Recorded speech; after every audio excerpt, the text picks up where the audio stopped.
Социологът професор Иво Христов е наш събеседник тази сутрин на финала на седмица, в която правителството на Бойко Борисов подаде оставка. Президентът Росен Плевнелиев започна консултации с парламентарните сили в търсене на изход от политическата криза. Здравейте! Здравейте! Този път Борисов не си смени мнението, както направи в нощта на първия тур на президентския вод и подаде оставка. Закъсня ли? Или това са технологични и технически подробности? Технически подробности, мисля, че го е калкулирал много преди изборите. Този ход. На ГЕРБ е било ясно, че те не могат да спечелят тези избори, поне с този кандидат и по този начин. И всичко останало беше театър включително за медиите. Тоест, ви смятате, че това по-скоро е част от някакъв сценарий, а не подценяване на... Да, убеден съм в това. Все пак, въпреки първата линия от политически фигури на ГЕРБ, визирам особено тези в Министерския съвет, които меко казвам не са с високи интелектуални качества, отзад има хора, които знаят какви са тенденциите, какви са процесите и са се давали сметка, че тези избори поне по този начин, в тази конюнктура, особено международна, са неспечелваеми от ГЕРБ. И вероятно са посъветвали Борисов да направи, както се каже, крачка назад, две напред. Не изключихте управление ГЕРБ БСП след предсрочни избори в предишното си интервю за Дарик. Още ли смятате така и това ли е всъщност част от сценария? Или? Ами аз не съм го чел този сценарий, така че не мога да предполагам. Просто събирам две и две. Не разполагам с това, което се нарича закрита информация. Но това, което виждам е, че веднага след това напъните за реформиране за пореден път на българската избирателна система, все едно, че тя е основният проблем на българската политика. Трансформирането и в така наречената мажоритарна огромна тема сама по себе си и в резултат на което естествено, че ще спечелят големите партии ГЕРБ и БСП и след това очевидно ще кажете ми какво да направим. Това е народния вод. Не може да се търпим, обаче поради това, че народът така е формирал вота, сме принудени да направим едно съвместно правителство. Всъщност, според вас има ли време за промяна в системата? Според мен няма време, но... Да бъде мажоритарна. Според мен няма време, но вероятно това е целта, да няма време. Много често се прави организиран хаос, за да може да в организирания хаос да реализират едни или други дивиденти. Тоест само се говори, че трябва да се въведе такава от ГЕРБ, но реално не смятат да го направят. Не, смятат. Искам да кажа, че то може да бъде направено с всички негативи на уж прибързаната работа. Между другото има достатъчно време, за да бъде организиран мажоритарен вод. Вече се казва за ленивие. Е ясно, че мажоритарният вод ще формира едно олигархично управление на местните клики, заедно с партийните централи на големите партии, в резултат на което ще имаме стабилизиране на статуквото, което имаме в момента. Но за пореден път ще кажа, меко казвам, неграмотното българско население в политиката специално, пък и не само, не е на тези висоти, че да схване тези нюанси. То беше закачено на въдицата не искаме партии, искаме личности и други такива, меко казано, лабализми, в резултат на което ще имаме този резултат, който имаме. Но, както се казва, има една хубава турска поговорка на българина да имам този къл, дето му идва след това, втори. Чудото ГЕРБ приключва, казахте, след първия тур на президентския вод. За много анализатори обаче е възможно Борисов да се върне на бял кон. Вие как смятате? Аз казах, че ГЕРБ, това е края на режима на ГЕРБ, значи ГЕРБ приключва. Това са две различни неща. Едноличното управление на ГЕРБ вече не може да се повтори поради изчерпан ресурс на този проект, но участието на ГЕРБ в различни политически и властови комбинации е нещо, което още не трябва да се изключва и то е обективно така. Все пак това е организация с сериозен ресурс, организационен, финансов и така нататък и на базата на този ресурс нейната трансформация ще върви бавно. Но те, че ще върви надолу, това е повече сигурно, в един средносрочен аспект. Каквото можаха, направих. Томислав Дончев призна за две грешки на ГЕРБ: късното обявяване на кандидата им за президент и смяната на претендента за генерален секретар на ООН. Само това ли са грешките на управляващите, заради които бяха наказани миналата неделя? Господин Дончев е един от малкото функционери в ГЕРБ, който искрено уважавам за неговите експертни и човешки качества. Но в случая мисля, че не е прав. И той знае много добре, че представя част от истината, а не цялата истина. Цялата истина се изразява в това, че модела на ГЕРБ, начина по който ГЕРБ управляваха, доведеха абсолютно закономерно до резултата, до който доведоха. Тук не става въпрос за една, друга или трета политическа грешка, до това, че в страната за трети път след падането на този жуков власт се беше опитано да бъде създаден авторитарен режим с всичките му прелести. Тотален контрол върху икономическите ресурси, фактически еднолично управление, елиминиране на парламентарната форма на демокрация, контрол върху медиите във всичките им форми, контрол върху съдебната система, смачкване на всяка форма на реална опозиция с всички проистичащи от това последици. Разбира се, такъв тип режими са невъзможни в една сателитна страна, която е България. Тоест, ако няма и външна благословие, такъв режим можеше да се развива и можеше да наистина да разцъфти с всичките му прелести на българската социална почва, която между другото е бременна с авторитаризми, забележете.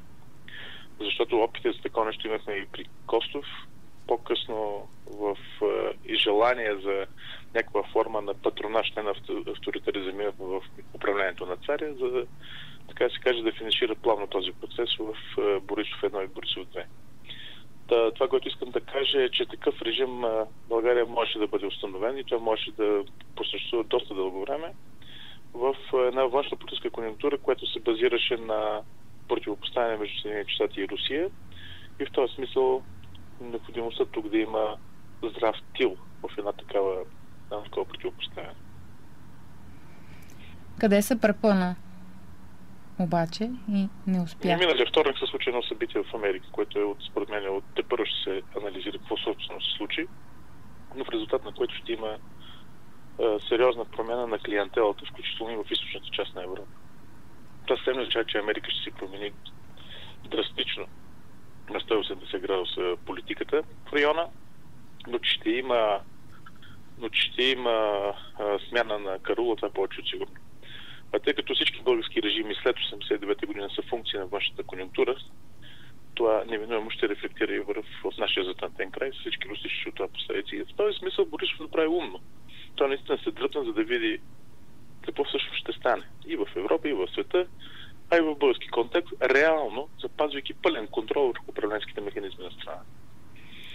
ГЕРБ, БСП и реформаторите обявиха вече, че нямат намерение да съставят правителство в рамките на този парламент, но патриотите намекват, че може да се опитат да формират експертен кабинет, ако президентът връчи мандата на тях. Това възможно ли е според вас всъщност и с чия подкрепа би могло да се случи?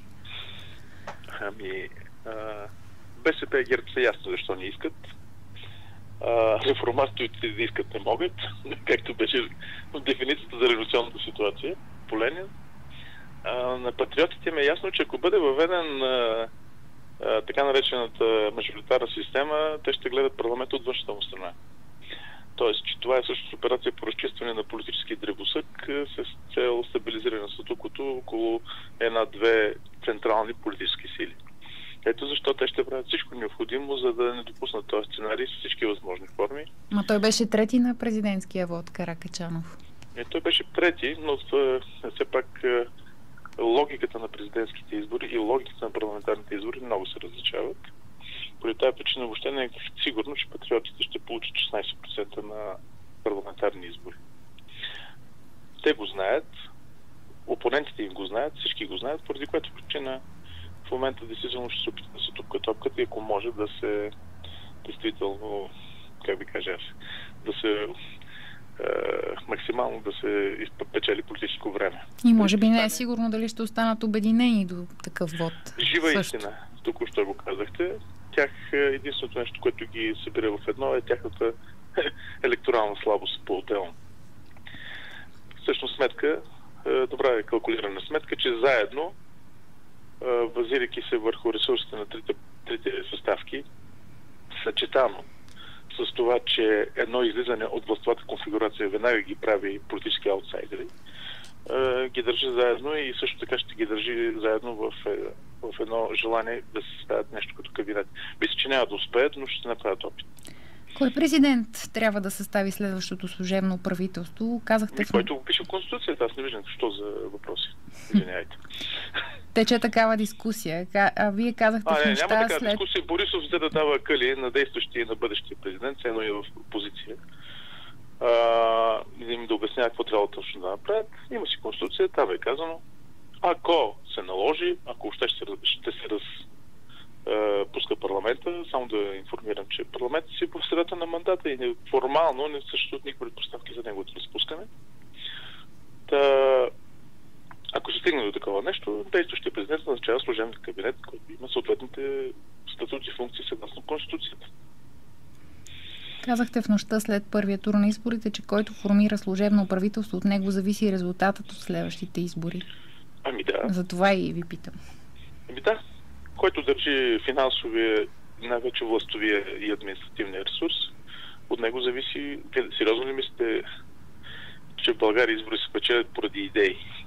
Идеите са последното нещо, което вълнува както българското управляваща властова клика, така и голяма част от българското население, съжаление. Значи според вас Румен Радев не трябва да се меси на Росен Плевнелиев в избора на служебно правителство? Формално няма никакво право да го прави.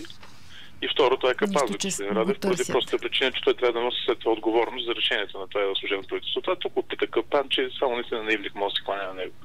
Тоест, Радев да бъде въвлечен в бакиите на отиващия си режим и след това той да отнесе и негативите, да инкасира загубите и негативите от действията на този служебен кабинет, т.е. да носи отговорност за него.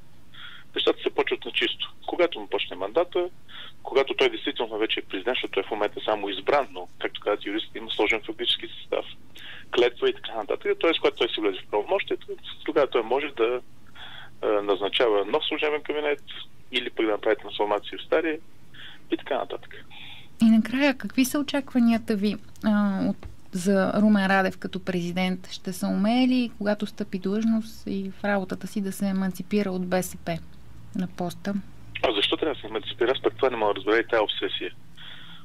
Защо по принцип един президент, който е избран, да речеме, реално с ресурса на една от големите политически сили, трябва да се еманципира от нея. Заради тъпото клише, ще прощавате, баща на нацията. Няма такова нещо.